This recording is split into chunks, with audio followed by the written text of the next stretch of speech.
Hello, I'm Kathy Chambers. Welcome to Authentically Cyber.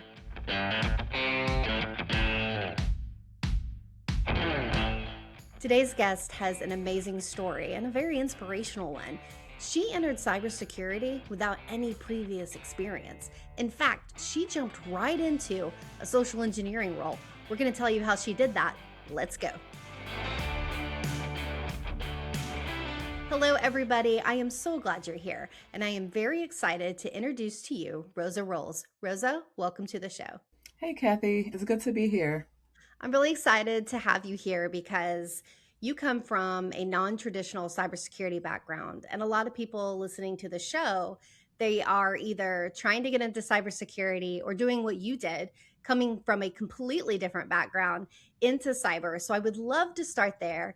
Talk to us about the industry that you were in before taking the dive into cybersecurity. Yes, so I worked in the hospitality industry for basically all my life. At 19, I started working in the UK in different hotels, and I did just about everything. I started at the restaurant, then I went to reception or front desk, and then moving over to Florida, where I'm at now. I did a little reservations, back to the front desk. Eventually, I ended up in accounting where I did the billing for all the events in the hotel. So that was my journey throughout the hospitality industry. What was it that attracted you to that industry first? And did you think that that was going to be your career? Well, I always thought of the hospitality industry as a lot of fun.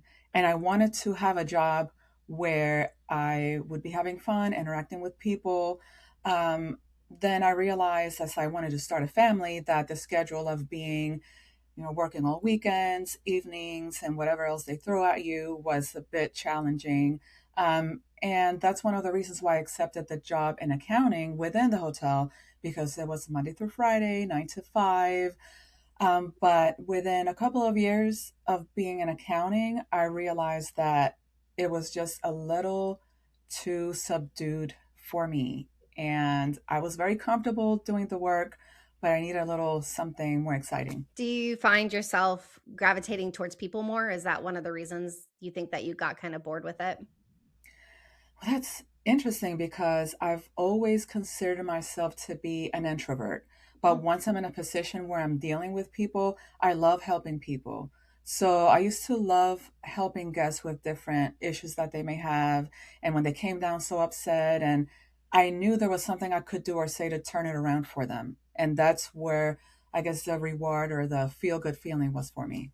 Yeah, it's good to go home with that feeling that you helped somebody that day. So let's talk about how you got into cybersecurity because that's quite the transition going from a hospitality background into cyber.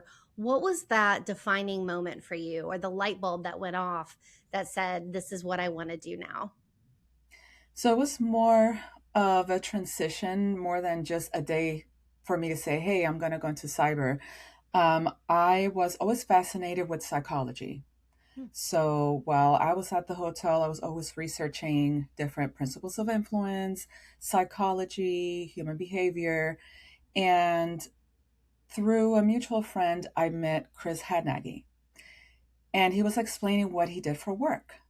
So he was saying how he and his team used influence and psychology to influence people to get them to do things that they normally would not, and how they would impersonate bad actors as a mode of testing, security testing. And of course, that included breaking into banks and phishing. Well, not smishing at the time so much, but phishing, vishing. And I was fascinated that there was a job out there that I'd never heard of social engineering and had never heard of infosec, but that there was a job out there where you combined security, technology, and psychology. And I was fascinated by the whole thing. I just never thought I could enter the field because I didn't have the know how, I didn't have any experience, I didn't have any training. So I never approached them to ask for a job. It was something that I transitioned into. So, how did you make the transition? What were some of the first steps you took to take that leap? So I started reading books on social engineering, and I started listening to a few podcasts. One of them was the Social Engineer podcast.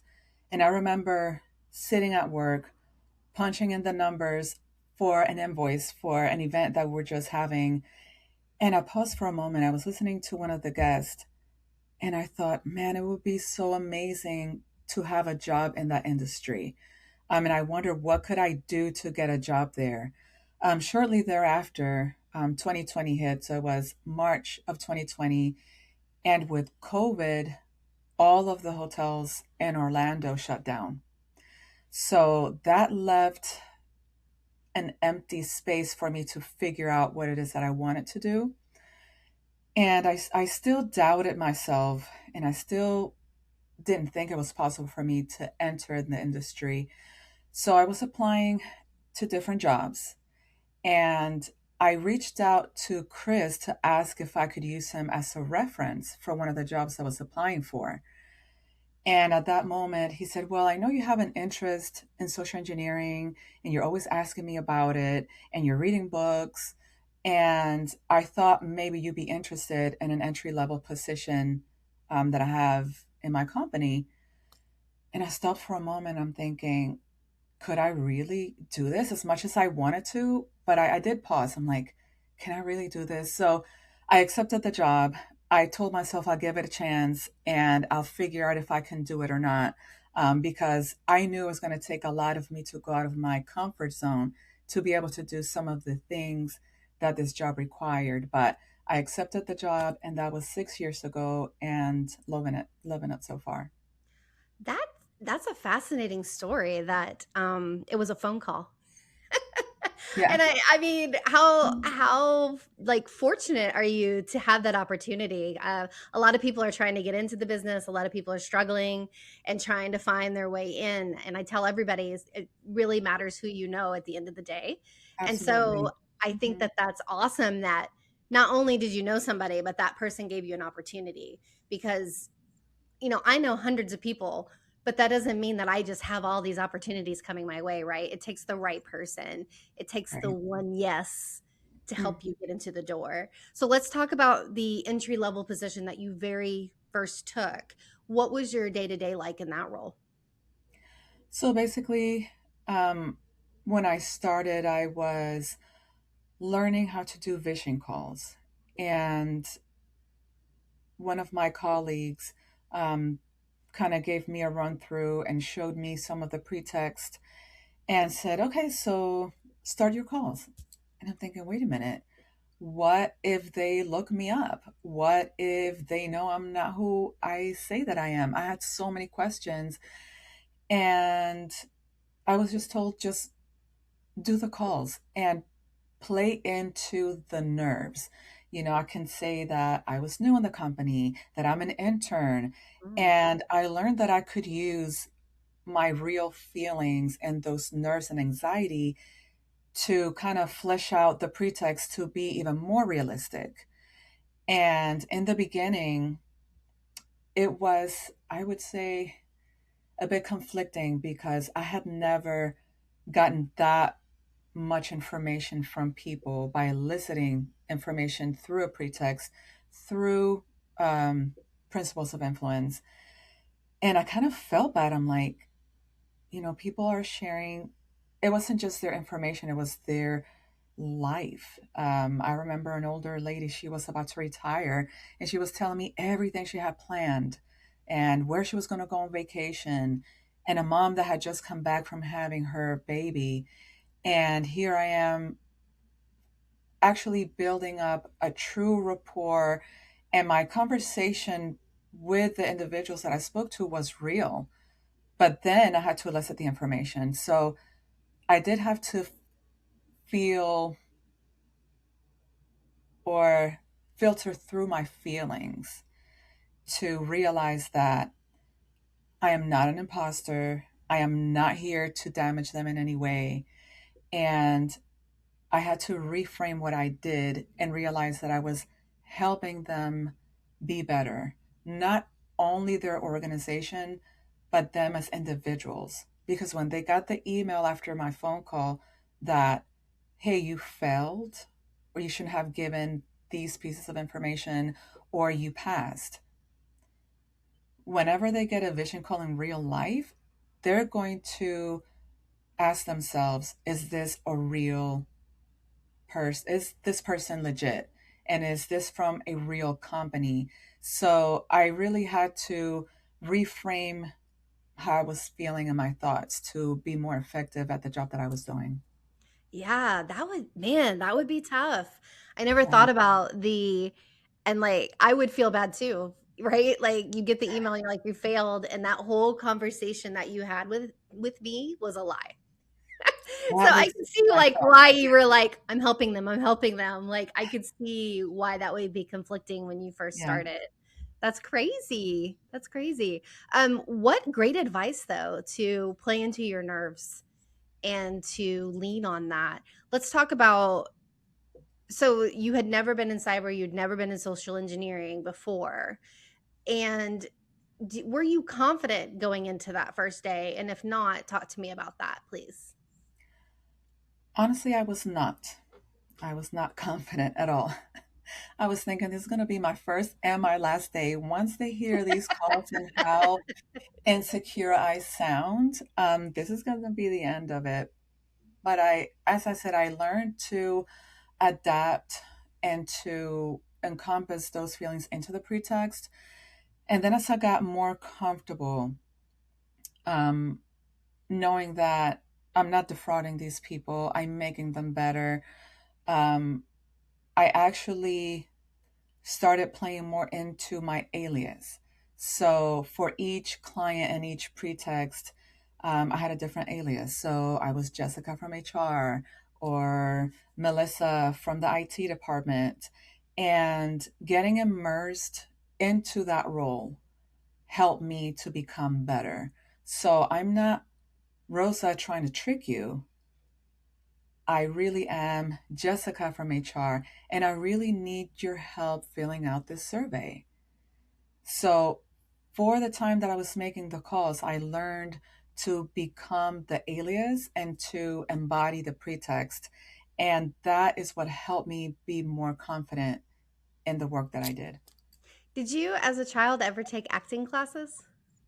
I never did. Yeah, I mean, because I just that's like one of the things like actors and they do is they like embody the character and they really get into it and they live that character when they're on stage or when they're on film. So I think that's really cool that you use those same kind of techniques when you're making those calls.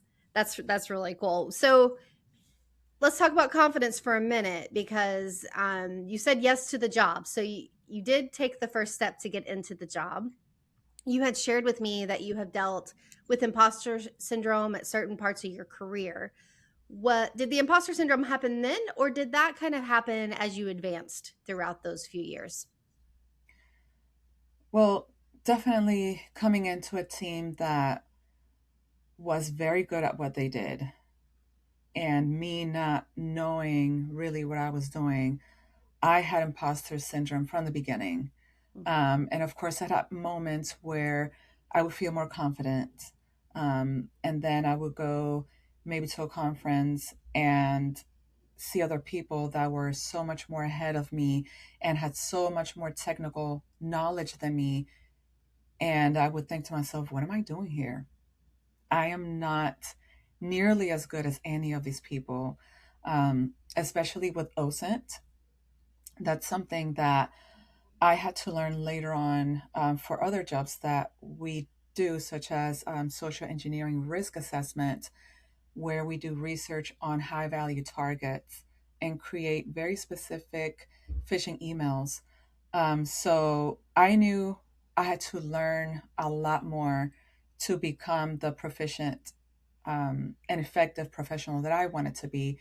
And that was a driving force for me. So thankfully, that imposter syndrome wasn't something that stopped me fully. It's something that fueled that desire to want to learn more and become better. You had said in a message to me that you used social engineering techniques on yourself to overcome imposter syndrome. That's super interesting to me. How does that work? Yes. So that was particularly with public speaking. Mm, okay. Um, it came to a point where in this field, we are encouraged to do public speaking, not only to share what we know, but also to contribute to the community and interact with others in our field. And right away, I said, no, there is no way I'm going to get up in a room full of people and talk for 30 minutes or 45 minutes while people are staring at me. It's not going to happen. And part of it, I mean, most people do have that fear of standing up and do public speaking or, get a little bit nervous. But for me, it went deeper than that because the first time that I came to the US, I was 13. I came from Spain and I didn't speak the language much, very, very little. And as I was learning, my accent was very pronounced. And whenever I had to get up in front of class and speak, it was terrible for me. I would get bullied after class and was called all kinds of names and the dumb girl. And for me to stand up in front of a group of people, and at the time I wasn't thinking about it, but I analyzed, where is this fear coming from? And it was coming from that. So after 2 or 3 years of holding myself back from public speaking, I came to the realization that, wait a minute, I'm a social engineer. My job is to influence people with psychology and influence techniques and get them to do something that they normally would not. So if that works on other people, why can't it work on me? So I started using different principles of influence and different techniques that I use at work on myself. And I can say that it worked. I still get a little nervous, but I'm actually able to get up in front of a room full of people and deliver a speech or a presentation. And it's all because of those different principles of influence that I use on myself every time that I get up and speak in front of people. When you say you used them on yourself, I mean, how does that work? Is it you were like giving yourself pep talks, or is it something that you had to write down or write out? Like, how did you do that with yourself? So, one of the things that we use in social engineering a lot is pretexting. As I said earlier, we have a story. Why am I getting into this building? Or why am I calling this person? And it has to be believable. And I was able to believe it to do the calls. And I was able to believe it to break into a building, which I never thought I would be doing. So that's one thing. Another social engineering technique that I use was impersonation. So again, breaking into a building. I can't just go as myself into a high security building and say, let me in, but I had to use pretexting and impersonation. And one of the jobs that I did, I was impersonating a real estate agent, and I had to get in the building to show my clients the interior of the building. So on the way to the job, I was thinking, there's no way this is going to work. I'm going to be so nervous. But once I got there, I was not Rosa. I was Jasmine, the real estate agent. And I had my props, I had my business cards. So why would they not? Why would they not let me in the building? I had a good story.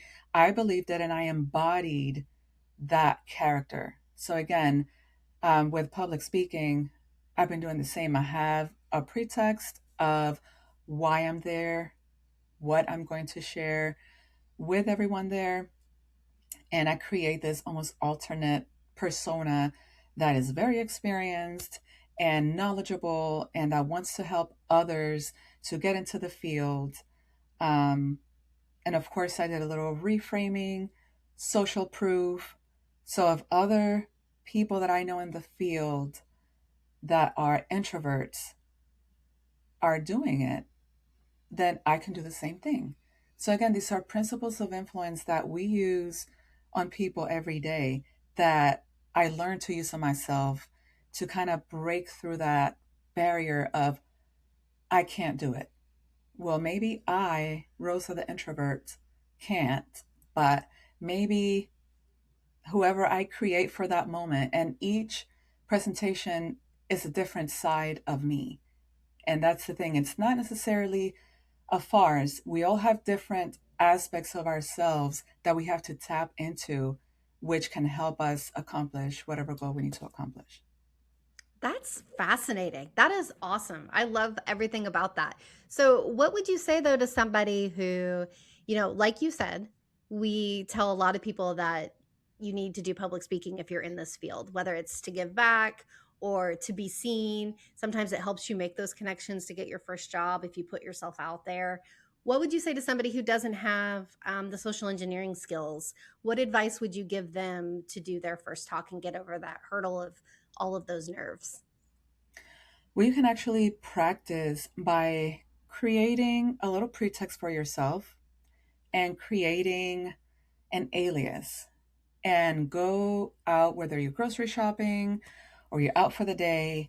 And I know when I was doing the FACE class, Foundational Application of Social Engineering class, that's part of our homework. So I had to go and get, I think it was someone's name and their date of birth, something to that extent, in a conversational manner.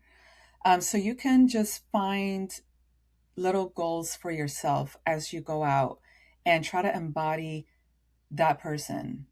If you're not very outgoing, create a persona that is outgoing and dress like they would dress and do the hand gestures and the moves as if you were that person and see how that goes.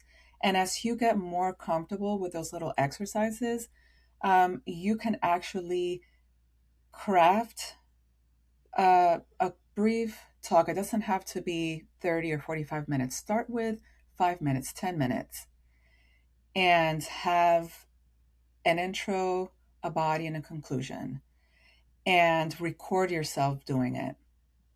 I know it sounds horrible to watch back. I know it's like torture because I hate it, but that's going to help you be more comfortable with exposing yourself in front of others in the way of speaking and your mannerisms, and it's going to help you improve.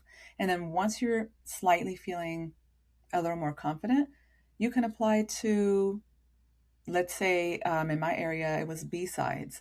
They're very good for starting speakers. If you want to do your first talk in a place where people are very supportive, you could always apply to do something like that. So it's easier said than done.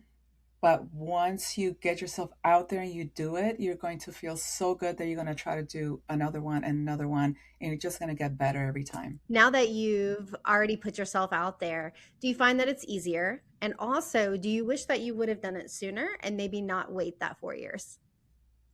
I definitely wish I would have done it sooner because I would have had more opportunities to interact with more people.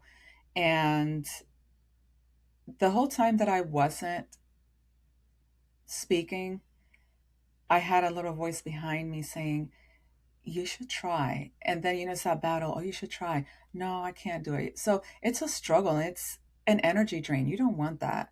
Just get out there and do it. And if you're no good in the beginning, it's okay.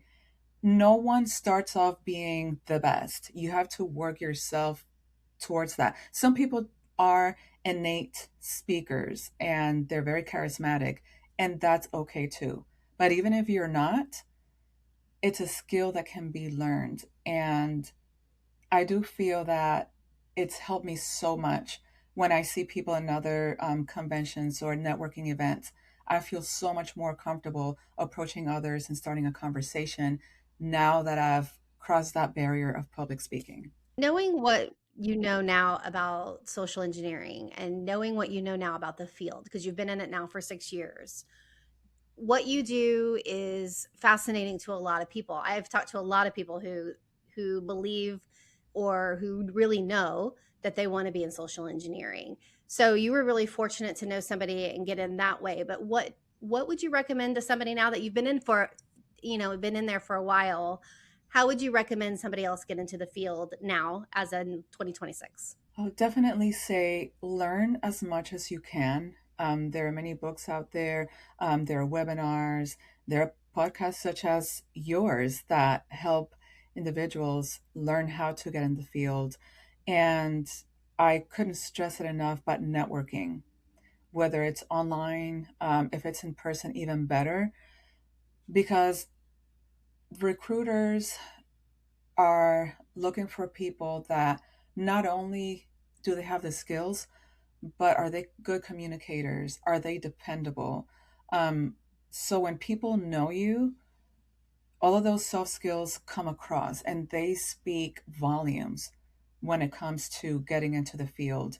I have heard a lot of recruiters say that these techniques or skills can be taught, but having integrity and being ethical, that's something that you bring to the table.